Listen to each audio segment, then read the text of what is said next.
Hey there, guys. How's everybody doing? All right, it's Wednesday. I've upgraded all my tech. Check me out. I look like a rock star with this microphone. Hopefully you guys can hear me. Um, but yes, I'm upgrading all of my tech. I'm upgrading my office space here in the house because we're going to start doing more videos. We're going to start doing more webinars, and I'm going to be teaching more classes. So we've got so much fun stuff to do. I don't know if you can tell, but I have a new little webcam too. So things are getting good. All right, I hope you're having an amazing week. It is August, folks. Last week we talked, it was still July. Now I feel like I've got backpacks full of school supplies and swimsuits on the deck, right? We're in that transition phase from summer to start of school, and I'm so excited. All right, so listen, a few things we're talking about today. Number one, this week's episode of the podcast, episode number 27 of the Transforming Anxiety podcast, is all about being reactive versus being proactive. And of course, we're talking about this regarding anxiety, but this applies to everything in your life, right? So we're going to get into that in just a second. The other thing I want to share with you is that I have a free webinar coming up. It's next week. It's the Freedom from Anxiety webinar, and that's coming up next week. I have the link to register here in the notes for this video, and it's on my website if you go there. So I want to make sure that you get registered for the webinar. It's the Freedom from Anxiety webinar. We're going to be talking about how we usually try to deal with anxiety, right? And why that doesn't always work so well. We're going to explore a better, more sustainable way to manage anxiety and to handle anxiety that works every single time. So that's a good one. And then we're going to talk about how you can find out more, of course, and how you can apply this work to your life. So that's the Freedom from Anxiety webinar. You can find all of that info, like I said, in the link next to this video, or you can find it on the website. Now, if you're not listening to this in real time and you're listening to this at some point in the future, then I'm not sure what to tell you from here. I will have access to that, but I'm not sure where it'll be. So I've got a whole library of free resources available on the website, and it might be stuck in there. I'm also creating a program for you guys, and it might wind up in there. So what I can tell you is that this won't be the only webinar this fall. I'm going to be doing a whole bunch of classes for you guys, free classes. But I want to make sure, like I said, that you get registered, because that's how you will get the replay of the webinar. I'm not going to send it out to the whole list. It'll only be for those who registered and said they were interested. Okay, so let's get into this week's episode of the podcast. We're talking about being reactive versus being proactive around anxiety. This is one of the things that when I start with a new client, I'm always looking for ways that people are being proactive versus ways that people are being reactive, right? Because so many of us are reacting to our lives. So many of us are playing whack-a-mole with everything that life's giving us, right? And it's like, okay, what do the kids need? And what is the next problem? And what's going on at work? And what's going on at school? And what's going on with the house? And we just react to everything that's coming our way. So we want to move from being purely reactive into a place where we're being proactive, right? Where we are living intentionally, where we are creating things on purpose, right? Of course, life is still going to give us stuff. Of course, we're going to have to react in the moment to some things, to some people, to some circumstances, certain situations, of course. But there's so much more we can do in creating, a feeling, a sensation of being proactive, of acting from a place of being proactive.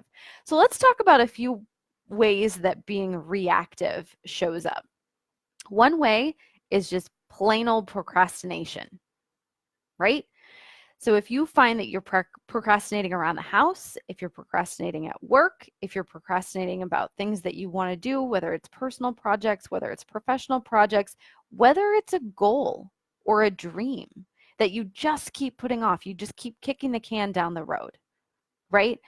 Good old procrastination is one way that reactivity and a pattern of reactivity shows up because we're having to react. We're putting things off till the 11th hour all the time. We're living as a slave to deadlines all the time. And because of that, we have to play whack-a-mole, right? We have to put out the fires that keep popping up in front of us. We have to be reactive versus if we're living proactively, this could look like I know exactly when I do the laundry every week. I know exactly when I clean the house every week. I know exactly when I'm going to Costco, right? That's like how I take care of the house in a proactive way. I don't wait until we run out of stuff, right? I'm proactive. I know every Sunday we're going to go to Costco and we're going to get stocked up and, I'm going to be proactive about what we need around the house. Another way we can be proactive with goals and with dreams is to say, okay, this is a really big goal. This is a really big dream, but I know there are things I can be doing today. There are things that I can be doing from here that will get me to that goal, that are going to help me get to that dream. And instead of putting it off, think about how many diets and budgets and goal setting or whatever dream chasing starts on Monday, right? Or starts at the next birthday, or starts when school starts. That's a big one I'm hearing right now. Well, I'm not sure if I want to get started with this diet. I'm not sure if I want to get started with this workout program. It's going to be so much easier when the kids get back to school, right? I guarantee you there will be another reason that it's going to be easier to put it off until New Year's or until the kids go to college. Right? Or until you buy the new house or get the new job or get the promotion or whatever. There's always a reason. These are excuses. They're not reasons, right? There's always a reason to put things off, to be living in reactivity, right? So that's one way that reactivity shows up, that being reactive shows up. Another way is just plain old like getting in your own way. It sort of looks like self-sabotage, but it also sort of looks like getting stuff done. So if you've ever found yourself getting about 50% of the way there, right? Like you want to clean out your closet, let's say. I don't know why I keep using home examples. You can tell that I've been doing some stuff around the house lately. But let's say you want to clean out your closet and you do everything except the shoes, right? You do all the clothes, you do all the accessories, you do all the bags, you get everything organized and situated, but you're like, we'll do the shoes another time, right? Or it's like if you've got a big presentation or a big project at work and you do kind of some preparation. You're like, it'll be fine. I'll just like be able to come up with something off the cuff in the heat of the moment. I'll be able to do it on the fly. Right? And then when you're in the heat of the moment, you realize you're having to really react because you weren't proactive. You didn't plan ahead. You're having to come up with stuff on the spot that had you anticipated the questions, had you anticipated and planned and organized, you could have answered so much more efficiently, right? A way that you would have wanted to. So those are two ways that being reactive can show up. There's others, but those are two examples. So let's talk about being proactive. So the first step in getting proactive is commitment, right? You have to commit to what it is you want in order to start being proactive.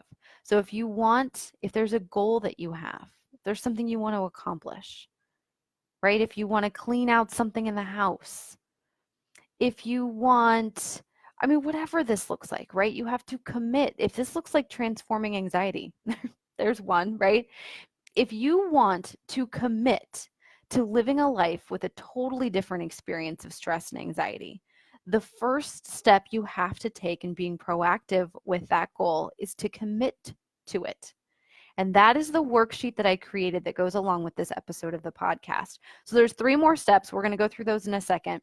But I thought that the most important thing for us to do here and the most important way to get started was to create a commitment worksheet where when you're looking at something that you want to create and you're planning for this and you're trying to figure out how am I going to get there, the first step is to commit. Okay? So first step, commitment, grab your worksheet, kellyhanlonmccormick.com/podcast/27, and you can grab your free downloadable worksheet that will help you with step number 1, commitment. Step number 2, we have to be willing to change course. So Einstein said, doing the same thing, I'm going to butcher this, right? Doing the same thing over and over and over again and expecting a different result is the definition of insanity, right?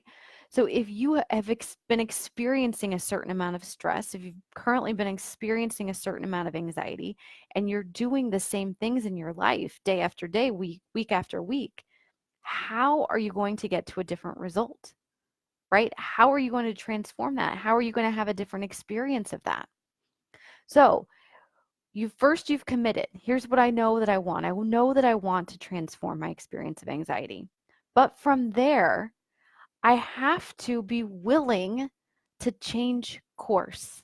I have to be willing to try things, see how they work out, check in with the results, see if I'm getting what I want. And if I'm not, I have to be willing to try something else, right? And if that works, great. But if it doesn't, I have to be willing to try something else, right? And we keep going like this.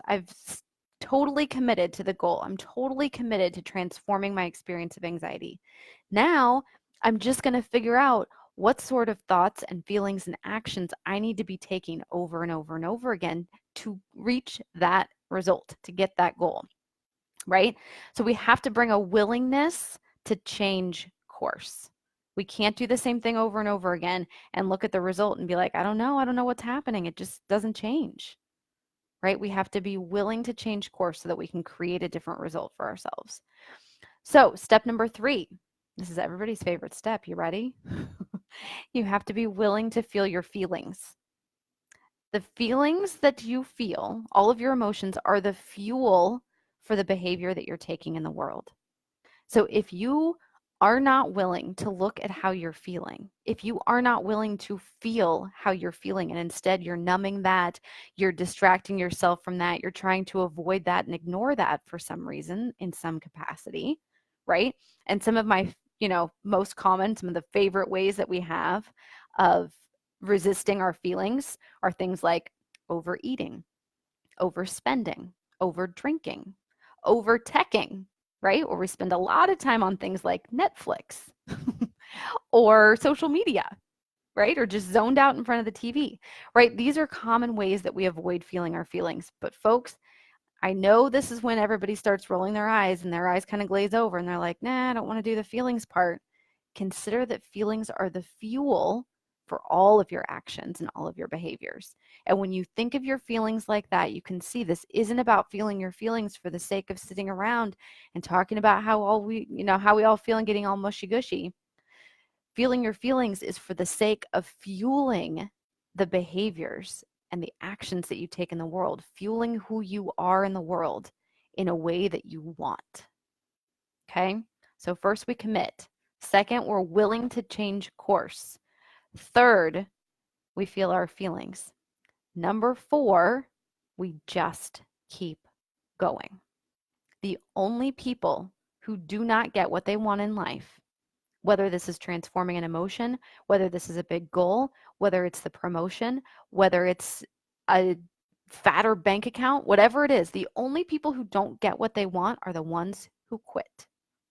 If you are willing to keep going, and if you're willing to go back through steps 1 through 3, and I believe we have to re-up with our commitment often, right? We have to show back up and we have to be willing to recommit. We have to look at that and say, okay, is my why still a compelling enough reason for me to keep going here?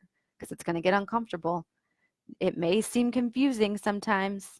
We'll have a whole other episode about confusion because that's a fun one.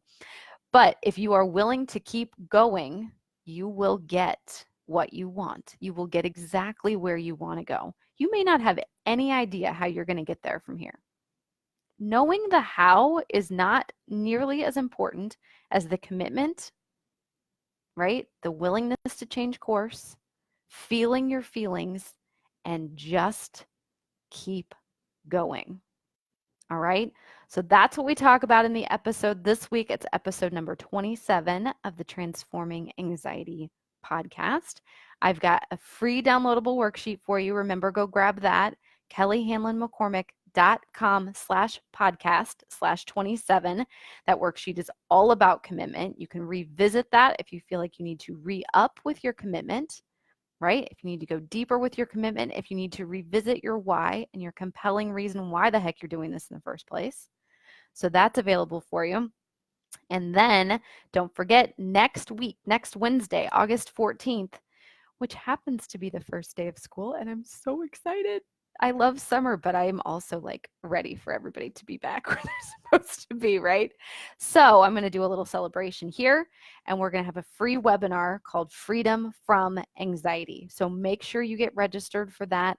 It's on the website. There's a link at the top of the website where you can just click that and get registered. It's also linked here next to this video if you want to click there and get registered. I will send out a replay, but I will only send out the replay to the people who are registered. So make sure you get on that list. In the meantime, have an amazing week. Next week, we're going to talk about chronic overthinking, right? If you have a super overactive mind and you feel like you're beating thoughts to death, and some of us are, most of us are, when we're not managing our minds, right? We're going to talk about chronic overthinking on the podcast next week and here live on Facebook. So I hope you have an amazing week. Have a great beginning of August. If you are sending kids off to school, I'm with you in spirit. It's so exciting. If you aren't quite there yet, it's coming, I promise. Right? We'll all be into the school year soon. So have a great week. I will see you next week. Until then, take care, guys. Bye for now.